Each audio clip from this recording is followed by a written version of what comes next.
Hi, today I'll be discussing the research report components. There are different types of reports, whether it may be a short report, a research long report, or it may be a memo, article, or it may be a monograph. But certain components in general, if we discuss, definitely it will be helpful for us to prepare any kind of research report. So before starting the different components of the research report, I'll discuss some prefatory items. What are these prefatory items? Prefatory. I'll spell that one. Prefatory. Prefatory items. Prefatory materials or the components do not have direct bearing on the research itself. They assist the reader in using the research report. So if we want to use certain research reports, if we go through the prefatory items, then we will come to know who has sponsored this research, or what made them to take up this research study, and what was their intention to take up the research, who are the target audience for that particular research report, and at what time, what is the period, location, where it has done, and all these we can observe through the prefatory items.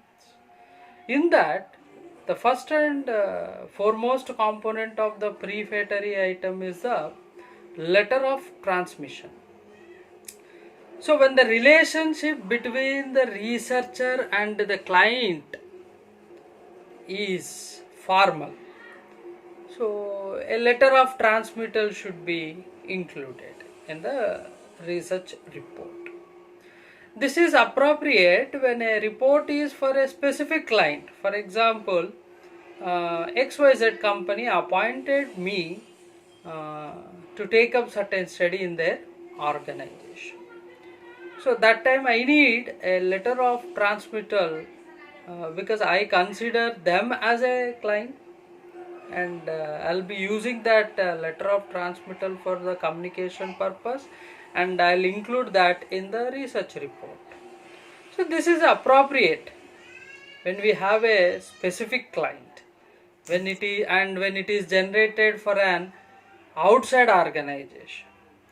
So the letter should refer to the authorization of the project and any specific instructions or limitations placed on the study.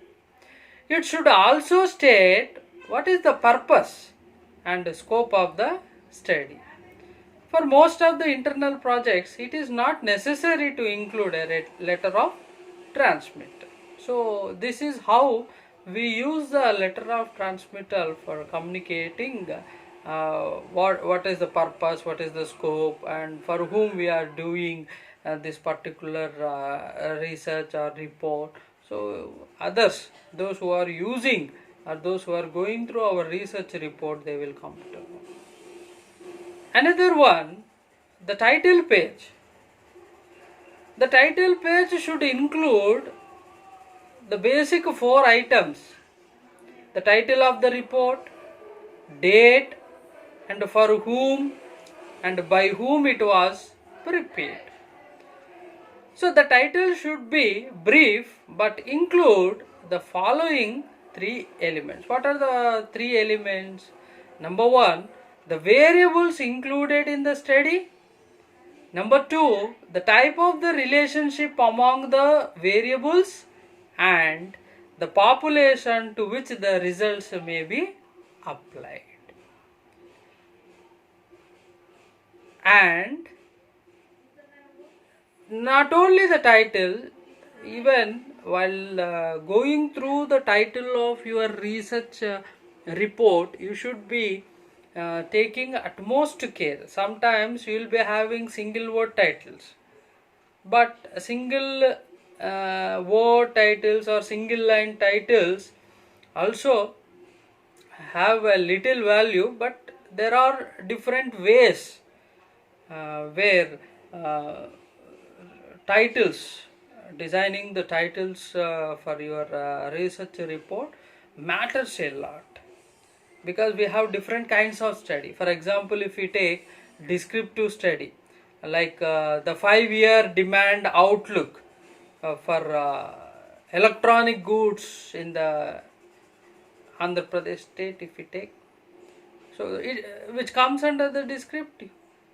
So sometimes, like variables, when we take certain relationship studies, like say in the correlation study, the relationship between the inflation and the GDP, uh, with comparing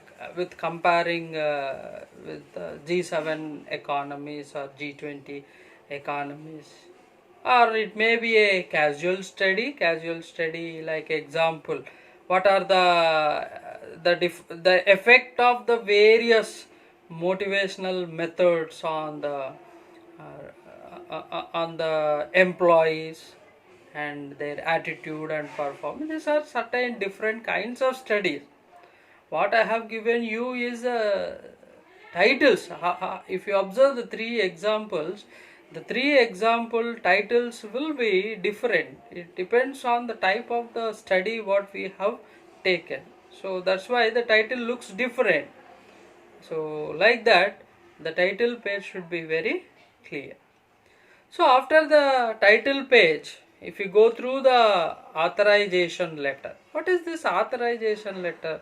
It's not that everybody will have this authorization letter, because sometimes if I take a casual study, I don't need any authorization letter.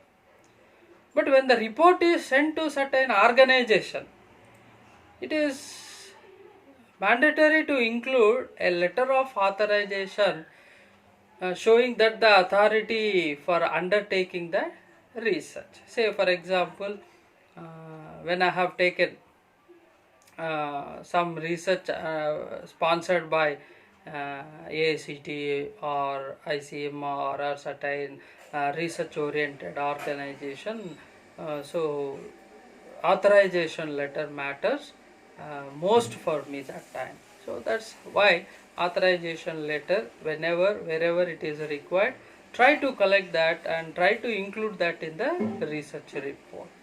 This is especially true for the reports like which are related to the governments, state governments and non-profit organization. The letter not only shows who sponsored the research uh, but also explores the original request of the organization. So that's why the authorization letter, if we keep in our research report, definitely it will help the readers to understand in depth why the research has been conducted. Another one, the executive summary. Another important component in the research report is the executive summary. So an executive summary can serve two purposes. What is that? It may be a report in short. Sometimes we call it summary of our research, covering all the aspects in the research report, but in a brief way.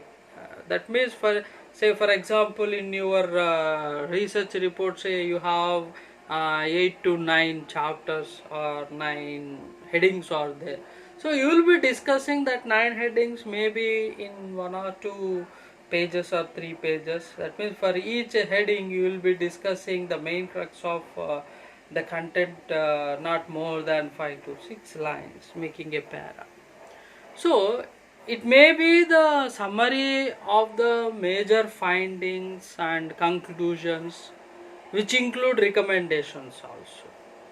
Generally, executive summary not more than, if it is 3 pages, then it will be good, because executive summary, generally why we go for executive summary, the reader wants to know what is there in this entire research report, what is there in that entire research. So by going through the executive summary, the reader will uh, come to a come to a conclusion that okay, this is what the research report talks about, this is what the contents that will be there in the research. So with the interest, you will start going through your research report once again.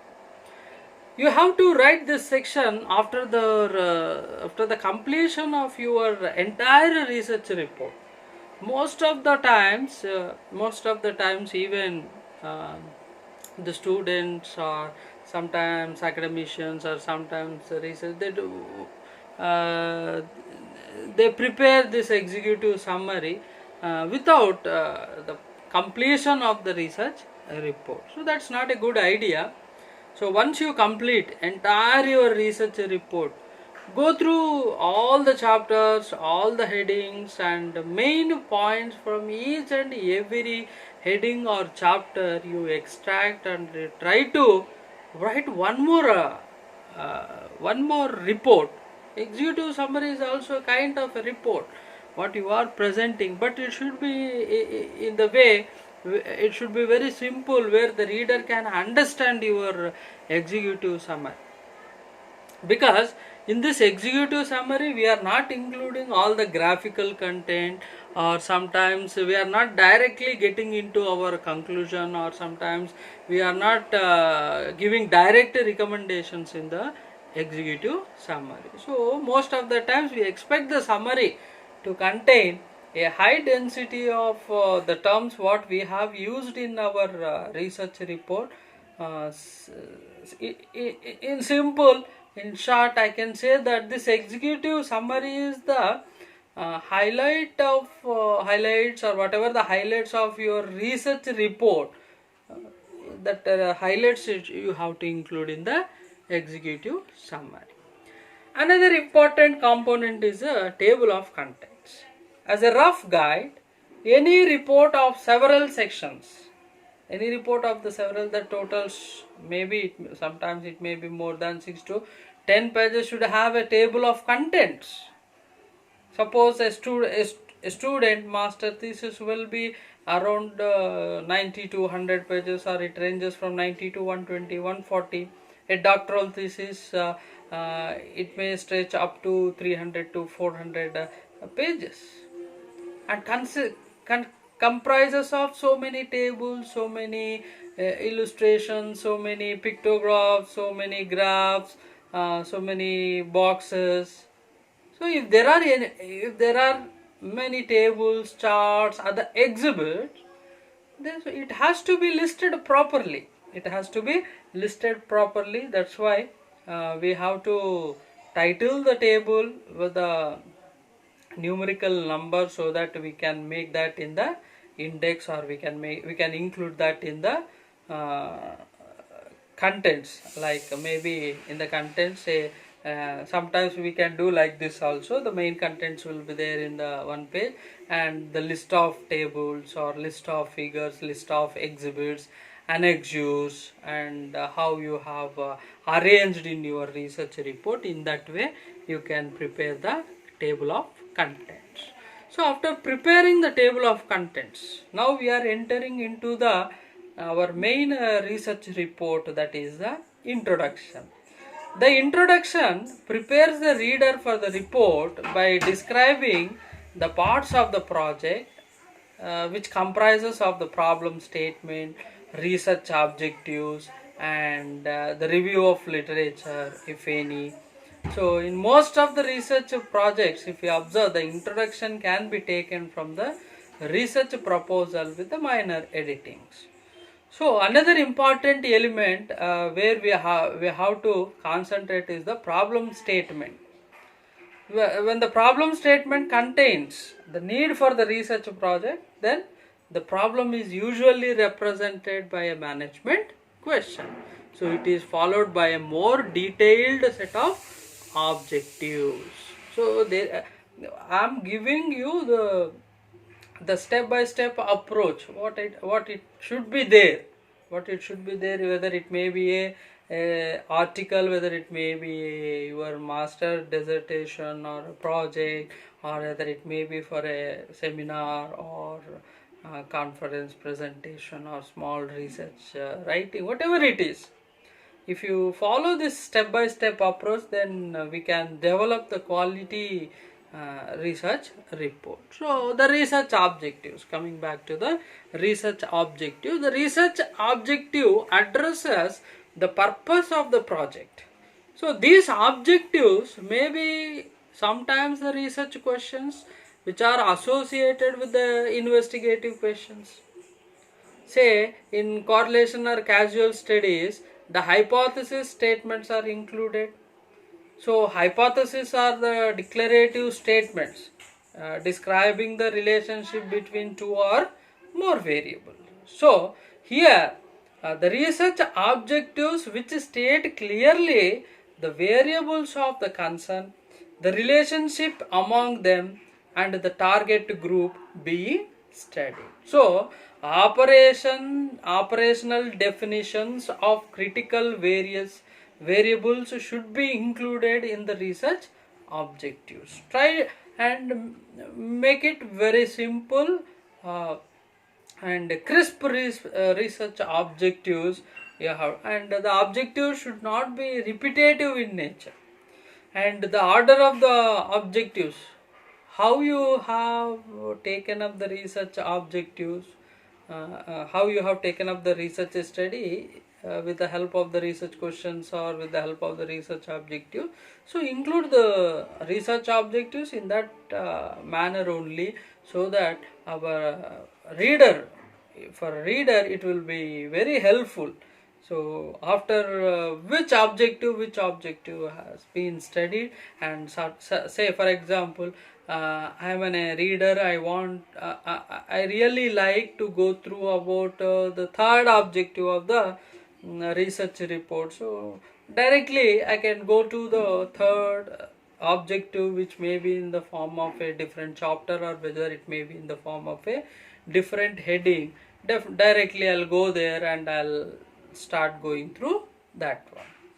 So and after the research objectives, background information, after that, if we try to include that background information or background study, it will be a good. So what actually is this background material or background content? So the background material may be of two types. It may be the primary results of the exploration from an survey or focus group discussion or any other source.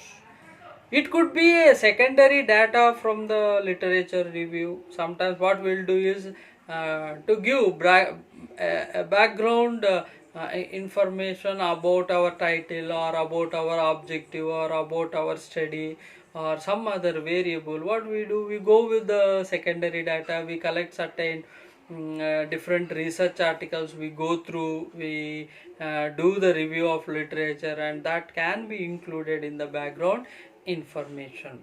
A traditional organization,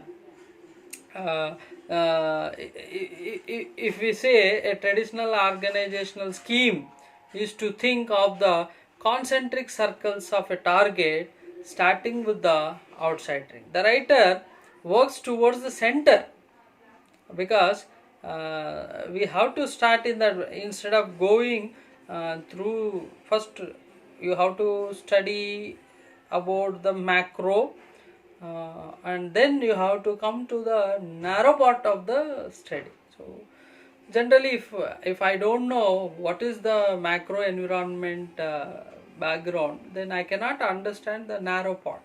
Say suppose you have two circles, say inner circle and the outer circle. If I know about the outer circle, then it will be easy for us to understand the inner circle. So in the background, try to give more information about the outer circle, so that the reader will understand what is that inner circle and what is that available in your research report. Situations certain situations which has led to the management question can also be discussed in this session, because we say the motivation for the research. What is your motivation for the research? So most of the times here, if you try to answer what is the motivation for your research, that will be a good thing. And also, suppose if you have collected any literature, please organize, integrate that and present in a way that connects logically to the title. Logically it connects to the problem statement or title, or your what I say, your research objectives. There should be some connection, there should be some relation, whatever you are including that in the background information, connection should be there. So the background, sometimes you may include like certain definitions, or if any assumptions, which gives the information to the reader to understand to understand the other chapters of your research report. So background material may be placed before the problem statement or after the research objectives if it is composed primarily of the literature review and related research. And also it should follow the objectives if it contains information which is pertinent to the management problem, or the situation that led to the study. It can be placed before the problem statement. So how you are organizing, how you are placing that content is also very important. So before objective or after objective, or after giving introduction, you want to, after giving introduction to your title, you want to include this background, and you want to include certain crisp definitions or some review of literature what you have done, that can be done. So placing of that content is very very important in our research report. The next thing very important, which talks about the methodology. In short reports, if you take in the short reports and management reports, the methodology should not have a separate session. We don't have a separate session for methodology, but it should be mentioned. If you mention that in the introduction itself, and if you provide the details, and if you also place in the appendix, then it will be fine, it will be good. However, for a technical report, when it comes to the technical report, the methodology is an important section which contain at least 5 parts. Make sure that these things you are not leaving from the methodology session. What is that? The sampling design, one of the important thing. Most of the times we forget to include in our methodology session or methodology part. The researcher defines the target population being studied and the sampling methods used. For example, the probability or non, what kind of sample, how you have selected the sample, whether probability sample have you selected or non-probability sample. Suppose if your probability, was it simple random or complex or stratified, how the elements are selected, how the population has been selected, and how you decided the population size, and what should be the confidence, and how much error was allowed. So all these things you have to explain in detail about all these aspects in this methodology, because the explanation of the sampling method or the uniqueness of the parameters what we have chosen need explanation, should be covered covered in this methodology session. what if any calculations are there. uh, so what I suggest is, don't include the calculation. Say for example, you want to determine the population size, how you have determined the population size to study. So don't include that in the sampling design. Include that any calculation part, any mathematical workouts, include in the appendix, or if it is short, include that in the end note. So the reader will go through in the end note or in the appendix, but mention that the calculation part or the reference content will be available in so and so page or in so and so heading. So after sampling design, the research design, because the coverage of the design must be adapted to the purpose. In an experimental study, the materials like tests, equipment, control conditions, and other devices should be described. In descriptive or ex post facto studies, it may be sufficient to cover the rationale for using one design instead of other alternatives. Even with a sophisticated research design, the strengths and weaknesses should be identified, and the instrumentation and the materials has to be discussed properly in this particular session. Suppose if any copies are available, the copies of research design materials are available, you can place that in the appendix, mentioning that so and so are the copies of the materials where in choosing the research design you might have applied or adopted. So that you have to include in the appendix, right? So the next important component in this particular session is the data collection. Say most of the students, what they do is they simply mention the data is collected from the primary data, and the data is collected from the secondary data, and they give some sources. Instead of that, this particular, because understand why this data collection part is there in the methodology, because this part of the report which describes the specifics of gathering the data. It contains the data and its contents. If we observe, the contents depend on the selected design, whether you, because there is a relation, the research design and the data collection. So you have to explain in detail how you have collected that data. Say for example, survey work generally uses a team with field and central supervision will be there, supervisor will be there. So how many people were involved? What was their training? Did they have taken any training, and how they are managing, and when the data has been collected, how much time they have taken to collect the data, what were the conditions that they have experienced in the field, and if any irregularities are there at the time of the data collection, how they have handled. Or suppose if we consider in an experiment, whether they know about the participant assignment to the groups, and the use of the standardized procedures and protocols, the administration of the tests or observational forms, or manipulation of the various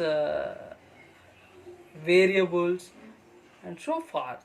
So typically you have to include a discussion in the research report on the relevancy of the secondary data, which has guided you the entire research, and even based on that you might have taken certain decisions which are related to the study also. So the detailed materials like field instructions or any samples at the time of the data collection, or any pictographs, or that can be included in the appendix. So another important component that we observe in the technical report is a data analysis. The session, this chapter or session, which summarizes the methods used to analyze the data and describes data handling. So it comprises of the preliminary analysis, it comprises of statistical analysis or other technical information. So the rationale for the choice of analysis approach should be very clear. Why you have used the test? Say if I want to test the data with the F distribution, or if I want to test the data with a hypothetical statement, or if I want to test the data with some parametric or non-parametric statistical test, then you have to be very clear why you have adopted that approach. So you have, as a researcher, we have to include a brief commentary on the assumptions of choosing that kind of test and appropriateness for using that particular test should be presented in the research report. Another one, very important, it's not that all the research we complete our entire research without any hurdles or obstacles. Definitely a researcher will face obstacles, hurdles at any point of stage in the research, whether it may be in the data collection or whether it may be in the problem identification, whether it may be in the identification of the approach, research approach, whatever it may be. At any stage of the research process, the researcher may encounter with certain hurdles or obstacles. So there is a element that you should not miss in the report writing, that is the limitations. So limitation, most of the times this particular topic which is often handled with obstacles. Some people or researchers wish to ignore the matter, feeling that mentioning limitations detracts from the impact of the study. So this attitude is unprofessional and possibly unethical. So others seem to adopt a approach of dealing everything or this particular heading should be a thoughtful presentation of significant methodology or implementation problems. Suppose in the limitation you have encountered with a limitation. So how you have overcome that limitation? If you are able to mention or if you are able to brief that in the limitations, that will be helpful for the readers, or that will be helpful to the researcher who want to take up the extension of the research or in the future. So the research definitely it will help to the researchers. The research studies have their own limitations, and the investigator should recognize that the readers need to understand in what conditions, in what limitations the reader is judging the study's validity, because your research study has to be validated. So if you want to validate that one, if in the limitation session, if you are including the brief aspects of your limitations, then the reader definitely will judge your validity of the study. So another important element which is very important element in the research report writing is findings. This is generally the longest session of the report. The objective of this chapter is to explain the data rather than draw interpretations or conclusions. So when quantitative data can be presented, this should be done as simply as possible with the charts or graphics on tables. So the data need not include everything what you have collected. So in this particular chapter or heading, the reader understands of the problem and the findings. So what was the problem that we have defined, and what were the findings? So the reader should know that. The reader should find very easy if the findings are arranged and placed in that order.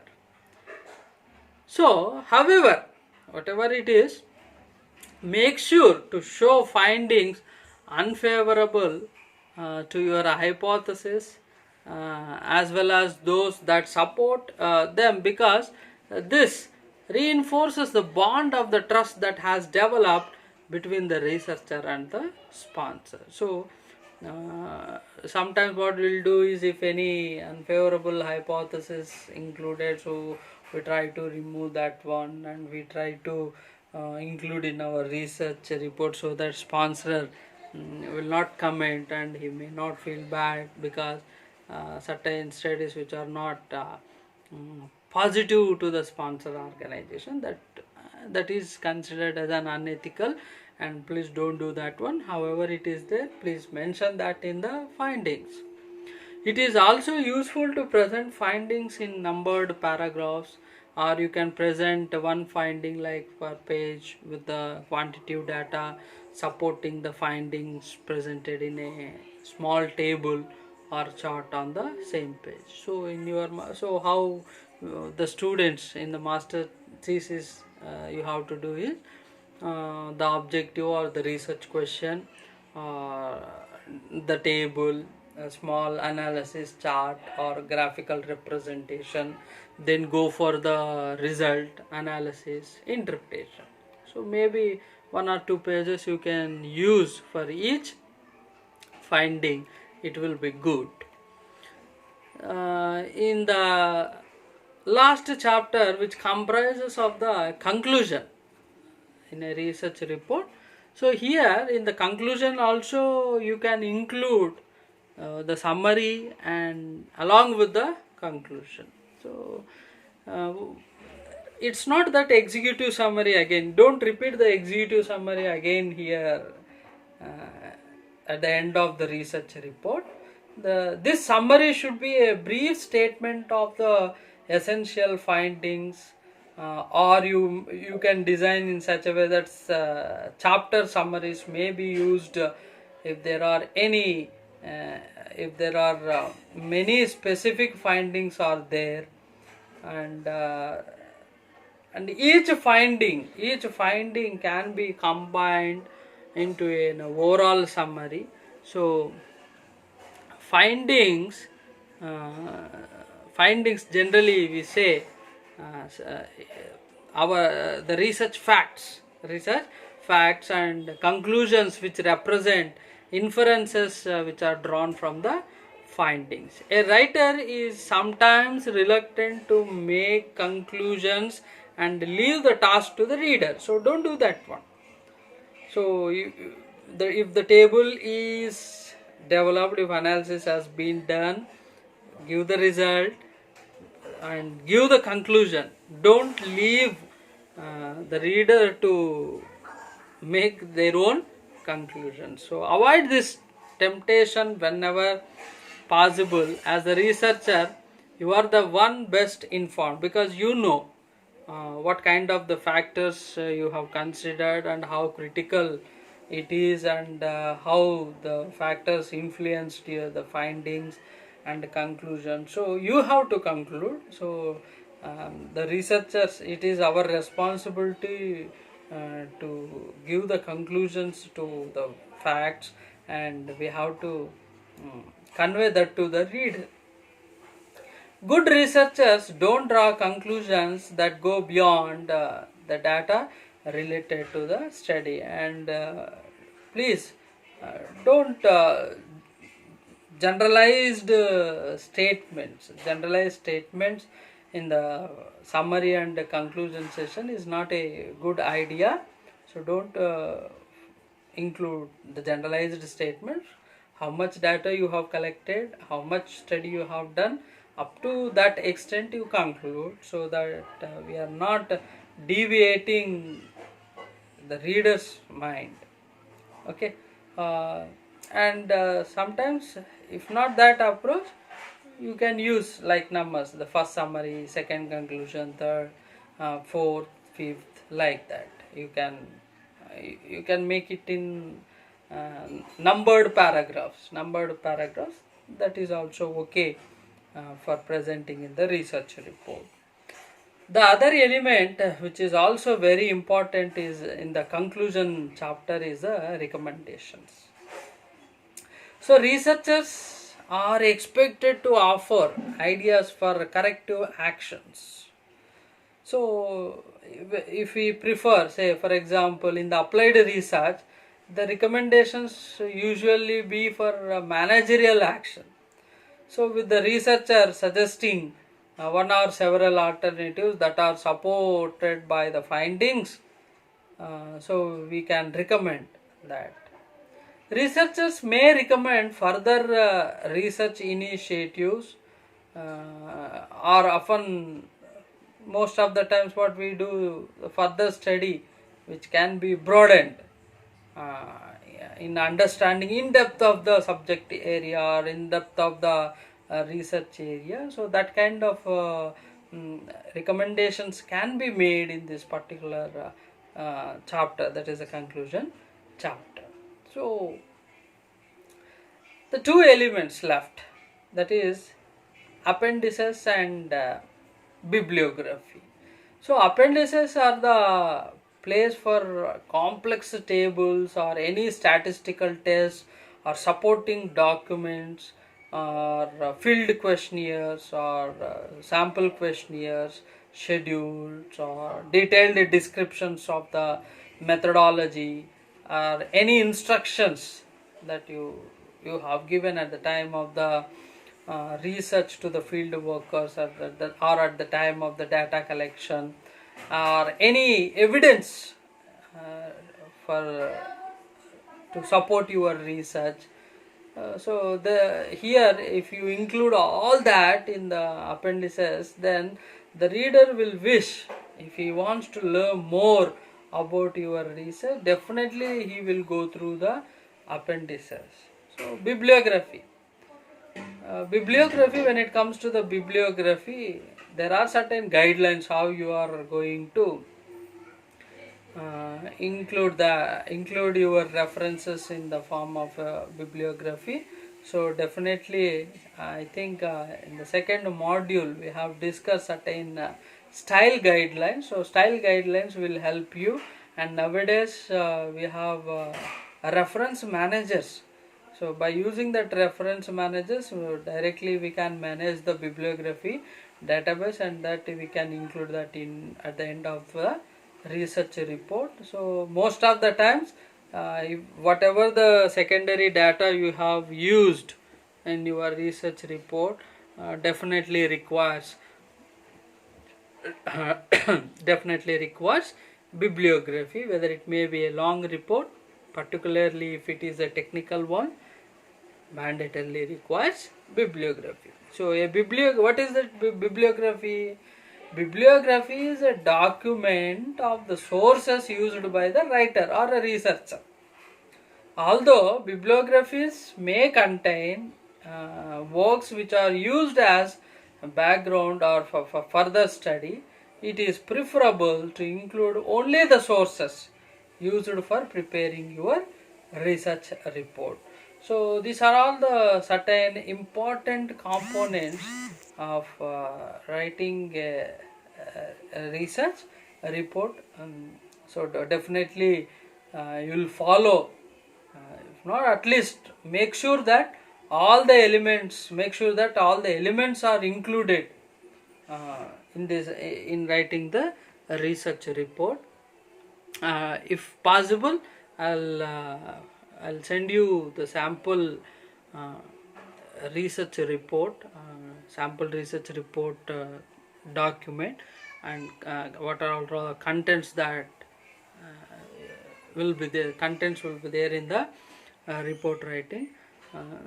Right, students or the researchers, those who are doing the researchers, make sure whether everything is kept or not in the process of the research. Never throw any document unless you finished your, or even sometimes the research note what we have used at the time of taking certain note. Please keep that with you, so that references, sources we have to include in our research report, so definitely it will be helpful. So this report writing components definitely will throw some light for developing an article without missing any element. So please follow the guidelines in preparing certain articles at this particular time. In the free time, try to write some articles or small research reports or analysis reports. Definitely if you practice, it will be helpful to you. Right, thank you.